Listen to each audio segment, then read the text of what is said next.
Hey, what's up, y'all? Welcome back to my channel.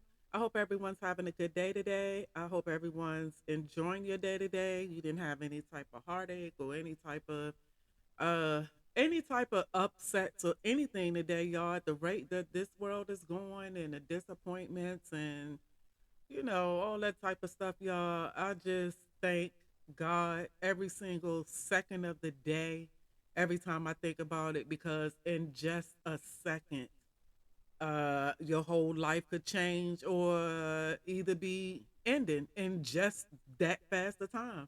Like everything could be all good right now, and just that next second is when everything is gonna, when everything is gonna change. So I was thinking about that when I saw this story right here, y'all. I'm scrolling around on TMZ, and I see this story about this man who fell 1,500 feet into a neighborhood on top of that from a hot air balloon, y'all. So, of course, he died. RIP to him. But let me read this story, y'all, because I want to know. It said that he fell into a neighborhood. So, were people like outside in the area and all of that when he hit the ground, or did they see him come? You know what I'm saying? Like, how was this, y'all? Again, RIP to this man, because that has to be that's horrible. So let me read what TMZ has, y'all. It says a hot air balloon flight turned tragic this week after a passenger fell 1,500 feet to his death from the basket, and it looks like cops went out of their way to cover up the aftermath. A male passenger fell without warning from a commercial hot air balloon Monday, which took off from Melbourne in Melbourne, Australia. Okay, for those of you who may not have known, but anyway. Okay, so less than 30 minutes into his ride, the body reportedly landed in a residential area with the hot air balloon making a safe landing many miles away. According to local eyewitnesses, many residents in the suburb didn't realize what had occurred until sirens were heard. In fact, a loud bang was heard before emergency responders arrived. The incident caused several power lines to go down and a large police presence to block off the local street from morning traffic. While the tragedy is not being treated as suspicious, cops are speaking with the other occupants in the balloon to try and deduce what exactly caused the unexpected fall. The National Commercial Hot Air Ballooning Industry and the Australian Ballooning Federation have taken. I'm sorry, y'all.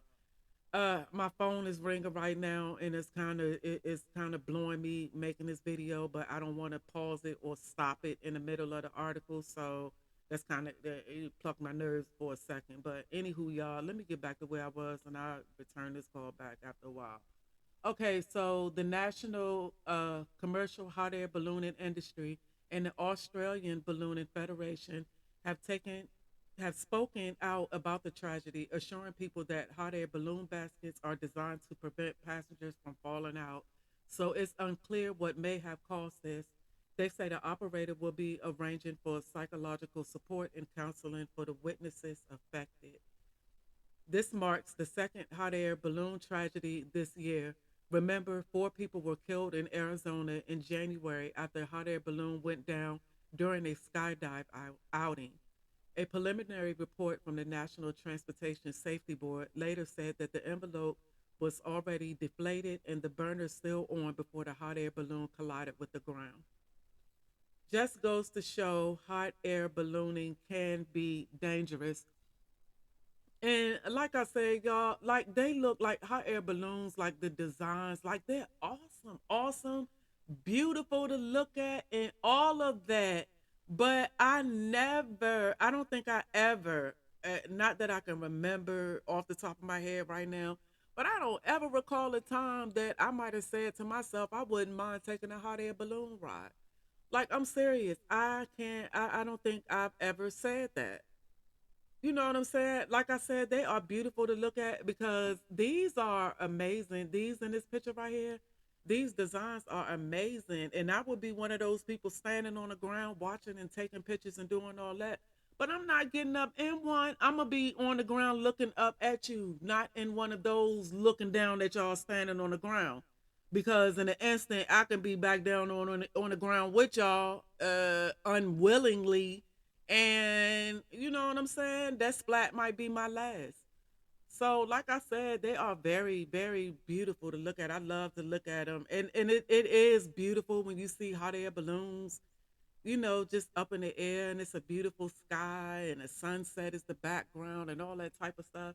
But like I said, y'all, I will be looking at all of this from the ground, looking at it on TV, looking at it on a picture, on a calendar, on something. Like I said, the view is beautiful.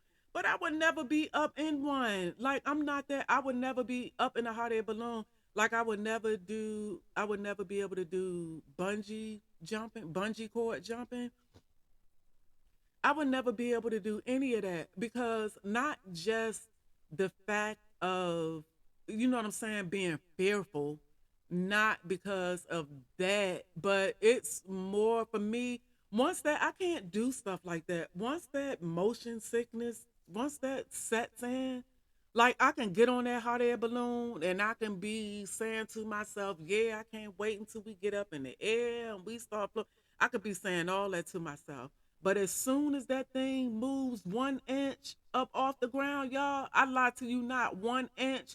Because as soon as I feel movement, that motion sickness is gonna set in, and it's gonna be curtains for me. It's gonna be a done deal, show over. You know what I'm saying, y'all? So that brings me, y'all, like, let me tell y'all, is this is story time. So back in 2016, I think it was 2016, I took a trip to Chicago with my mom for the weekend. Well, we went on, well, pretty much the weekend. We went Saturday morning and we came back Sunday. So, y'all, I was so excited. My first time being on an airplane. So I was excited for that. I was excited for going to Chicago because I've never been to Chicago. And I wanted to go to Chicago because I heard about, you know, the foods and, you know what I'm saying, all that type of stuff. So I wanted to experience the city of Chicago. I wanted to experience the food that I keep hearing people talking about, how good Chicago's food is and all of this stuff, y'all. So like I said, I was excited for the trip actually. So my mom, she was a little nervous about getting on the plane because this was her first plane ride also. So she was a little nervous about getting on the plane, and I'm just, you know what I'm saying, trying to reassure her, like, Mom, you gonna be fine and yada yada and all that, y'all. So we get to the airport, we get on the plane, everything all good. I want to sit by the window because I got my phone charged up and ready because I want to be taking pictures out the window and all this stuff, y'all. All of this stuff that I had in my head that I wanted to do, which is what is how I thought that this plane ride was gonna be. So, y'all, like I said, y'all, everything was fine and dandy. And as soon as that plane moved just a little bit, I started feeling nauseous. I started feeling a little bit of the motion sickness and all of that. But I was thinking to myself, you know what I'm saying? Like, once we get up in the air and everything smooths out, then I should be fine. But y'all, it was like the more this plane moved and the more speed it picked up, the more nauseous I was getting. So then once it finally lifted, it picked up speed and it lifted, and y'all, it was just almost too much, y'all. Like they could have just landed that thing right back instantly right there and went on ahead and put me off. Like we might can catch a train to Chicago or something. But anyway, y'all, so as the plane is lifting into the air, I'm getting even more sick, y'all. So I'm just thinking to myself, like, okay, once again, once we get up in the air and level off and you know what I'm saying, and they start flying straight and all of that, I'll probably be fine. Y'all, that ride got worse and worse. Like even when we got up into the air and we leveled off and everything smoothened out and all that type of stuff like that, y'all, I was still getting sick. Like it was getting worse. Like it was getting worse. And then once the ear, like when we got up and my ears started popping, like it wasn't like a normal ears popping. Like it was like knives were stabbing in my ears. Like I'm telling y'all, so imagine what I was feeling like, y'all. I'm nauseous. I feel like I'm about to throw up. I got a headache. I got knives stabbing in my ears. I'm just, y'all, it was just, and it got so to the point because I wasn't trying to, you know what I'm saying, do too much and be causing a commotion and doing all that, y'all. I wasn't even trying to even be doing all that. But it just got to the point where I had to start, I mean, like, I'm yelling, like, get me off of this plane. You know what I'm saying? Like, if somebody could have put a parachute on my back and opened up that door, I would have probably rather jumped off the plane with the parachute on my back and landing wherever on the ground that I can land at, but at least I would be on the ground. Because I felt like I needed to get out of that plane, y'all. I felt like I needed to get out of that plane ASAP. And the ride from Virginia to Chicago was what, like 3 hours, 3.5 hours, or something like that. Oh my God, y'all. I just felt, and we haven't even been, when all of this is going on, we hadn't even been in the air for an hour. Y'all, I thought I was going to be dead by the time we got to Chicago. So my mother had to call the stewardess. They all over there. They checking on me and all of that. So they asking if I needed, my mother like, well, bring her some crackers, bring her some water and all of that. Bring her a bag because she might have to vomit and all that type of stuff, y'all. So anyhow, with all that going on, y'all, and me just in the plane, just yelling, just to get me off of the plane. When the plane finally landed in Chicago, I was so sick, y'all. You know how well this was my first time being on a plane, like I said, but I'm assuming it's like catching a Greyhound bus or whatever. Once you or whatever type of transportation you take, once you get to your destination or you coming up on that destination, everybody want to be standing up and gathering their stuff and you know what I'm saying, and then everybody lined up to get off the plane, off the bus or whatever. So I was so sick, y'all. At first, I couldn't even get up. The stewardess and all that, they had to come and help me.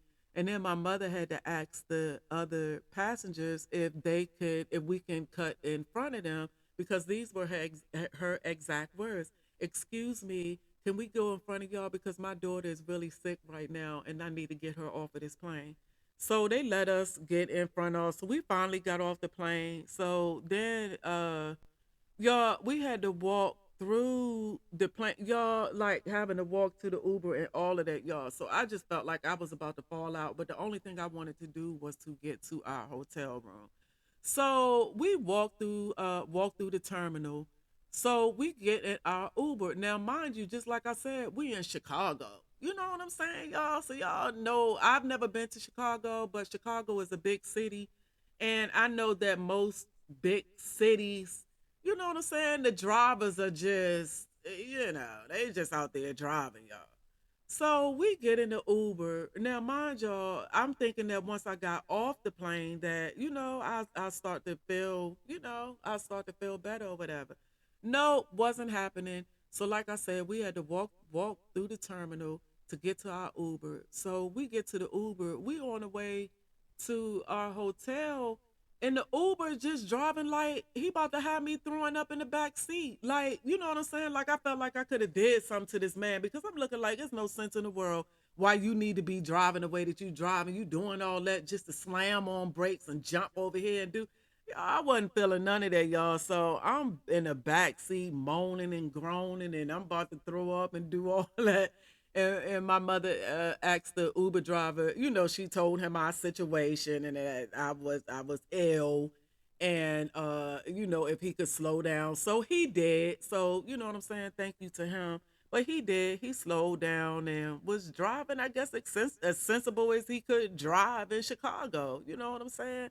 So y'all, we got to the hotel room, and as soon as we got to that room, y'all, the hotel was beautiful. I can't even think right now what hotel it was, but it was a beautiful hotel, y'all. That's in downtown Chicago.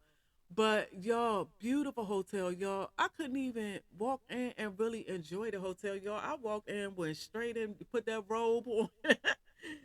I went straight to the robe, put that robe on, and got in the bed, y'all. I'm talking about I threw that robe on over top of my clothes. I got in the bed. I pulled the covers down like I was getting in the bed like good night. Do you know what I'm saying? Like I pulled the covers down to put my whole body in the bed to pull the covers back up over top of me, all the way up to my neck, like I'm snuggled in. Like I wasn't planning on getting up. Like I said, it was like lights out, good night.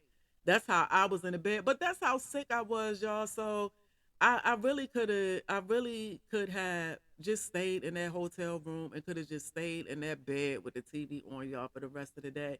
But my mom, because it was her trip actually, and it was a plus one. So I was her plus one. So you know what I'm saying? This is her first time going to Chicago also, and she want to enjoy herself. So I'm not trying to be a party pooper. And she like, well, you could just stay in the bed. And I go, no, I'm not doing that. I'm not about to have you roaming around out here in Chicago by yourself. I don't care if the place is right down the street, round the corner, or whatever. I'm not about to have you doing that. And then plus two, I'm your plus one. You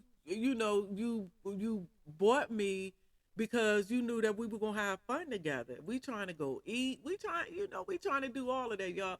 I couldn't even eat the food. We walking around. I did manage to get myself together after about an hour or two. I did manage to get myself together enough to be able to, go out and walk around and go do what we went to Chicago to do, and enjoy ourselves and have fun. So we were able to do that, y'all, but I was not able to eat. Now I was able to be up and moving around, but I was not able to eat. I wasn't able to eat anything at all. I definitely wasn't gonna try to be eating any pizza or any type of. I wasn't trying to be eating anything because I felt like if I would have tried to eat something, it definitely would have came back up. So my mom, we stopped at one of the restaurants, one of these supposed to be popular restaurants downtown. And they had the really good pizza, like the deep dish pizza. So my mom got a deep dish pizza, y'all, that looked like it was so good, y'all. And I wanted to eat this pizza so bad, but like I said, I did not even try. So I went all the way to Chicago, and like I said, I always been pressed to go to Chicago because, for one, I definitely wanted to try this food that I'm hearing about. That's so good. So y'all, the first time ever that I go to Chicago and I get sick like that I can't even enjoy the food. So we had to Sunday, what I did Sunday morning, I stopped at CVS and they told me to get these pills. I think it was Dime Tap or something like that. So I stopped at CVS Saturday while we were out, and I got those. So Sunday morning when I woke up, I took those pills and I ate something. You know what I'm saying? For the trip, because everybody like, that was motion sickness. Go get these pills, and they for motion sickness, and you take these, you should be okay, and yada yada. So I'm banking on that for the ride back home. You know what I'm saying? I'm banking on these pills doing what they needed to be doing because I'm looking like I'm serious. I would pay money right now to take a train home just to not have to get back on this airplane. So I was really banking on them pills to do what everybody was telling me what they were going to do, and they did not.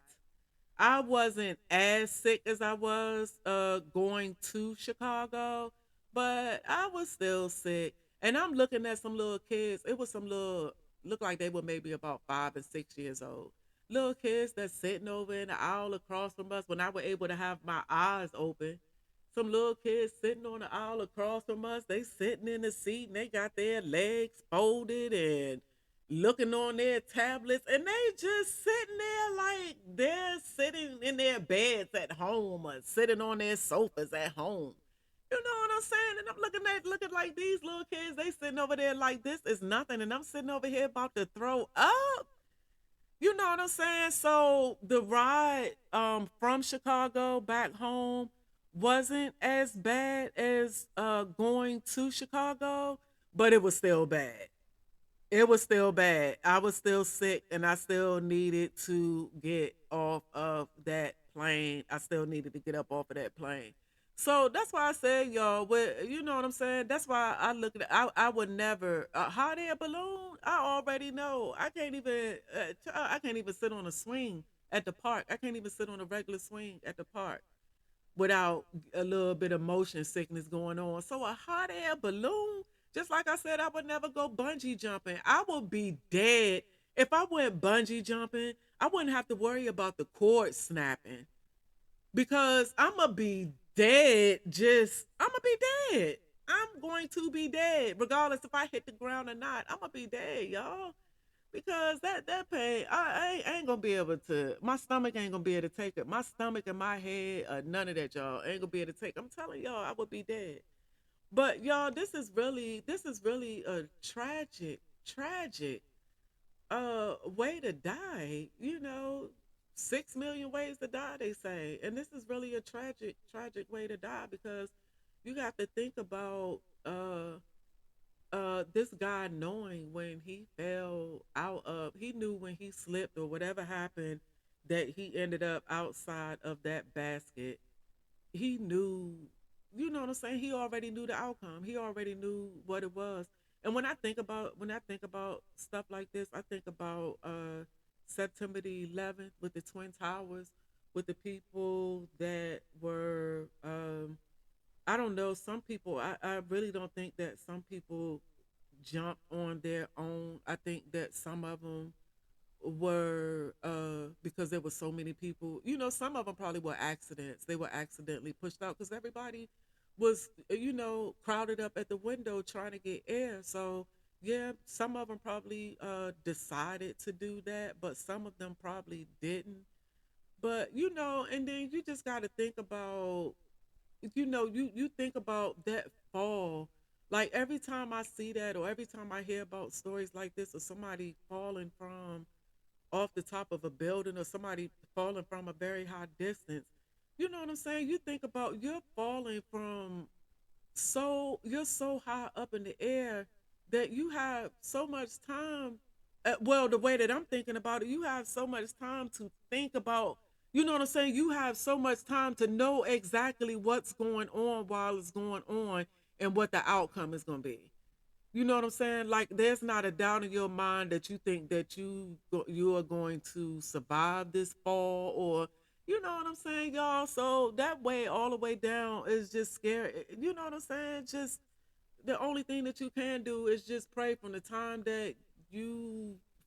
that you made that slip, or whatever it is going on, y'all. Just you only have time to pray. You only have time to pray because you know what the outcome. It will be a miracle if you fall out of something from that high, that high up, and you hit the ground and you survive that.